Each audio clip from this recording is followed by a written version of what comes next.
Mais le maquillage, il adore. Ah ouais. Ouais. Il est déjà dans le ton, ouais. Mais vous pensez que vous allez réussir à aller jusqu'au cottage là? Je suis pas sûre. Les travaux dans le village de vacances ne sont pas encore tout à fait terminés.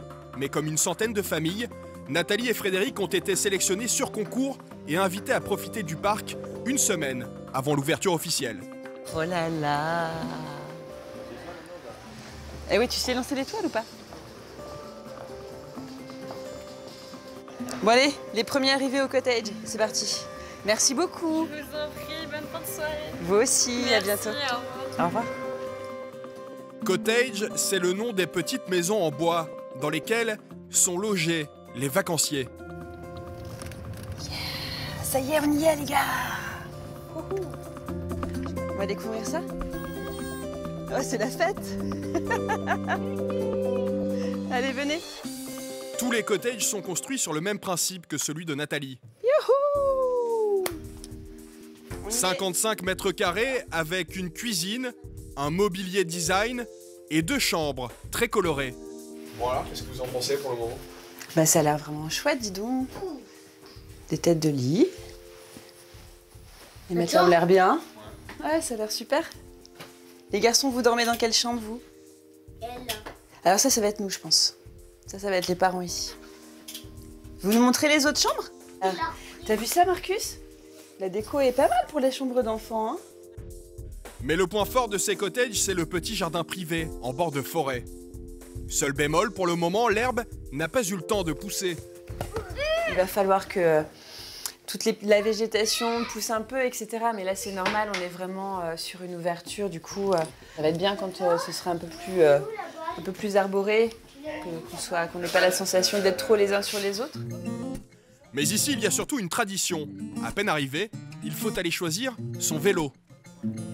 Vous avez vu ça? Il y a un champ de vélo carrément, les gars. Il y en a partout. Pas de voiture et donc pas de soucis pour les parents. Mais quand on a des enfants casse-cou, c'est pour les autres vacanciers qu'on s'inquiète. Marcus, tu te mets à côté de ton frère? Faut que je vous donne les consignes.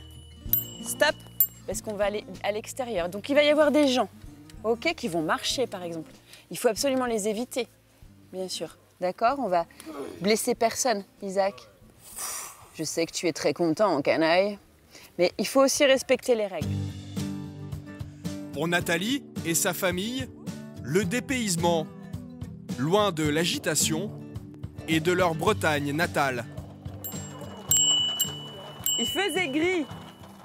Il faisait gris, donc du coup, on est très content d'être descendu un peu au sud pour trouver ce soleil, ce ciel bleu dégagé. Non, c'est chouette, vraiment, on est très content. On en profite.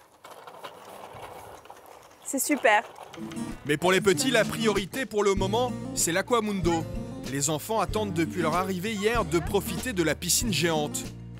Mais du haut de ses 6 ans, Marcus considère qu'il n'a plus besoin de ses brassards. On va mettre d'abord les nageoires. Isaac, toi tu viens mettre les nageoires, mon cœur. Eh ben tu vas découvrir, mais Marcus, tu peux y aller que si t'as tes nageoires. Viens voir. Si, je t'assure. Ah ben je comprends, tu sois pas d'accord. On commence comme ça et je vais vérifier comment tu te comportes. Si tu te comportes bien, ce serait d'accord. D'accord? Ok? Au milieu de ce paradis pour les petits, Marcus et Isaac sont aux anges. Mais Nathalie, elle, n'est pas 100% satisfaite. Center Parks ouvre au public là lundi prochain, c'est-à-dire dans 4 jours. Clairement, les travaux ne sont pas finis là tout de suite. Ce qu'on vit nous ici cette semaine, c'est la fin des travaux. On voit bien que les ouvriers sont bien sous pression et que le délai ça va être compliqué de le tenir, je pense.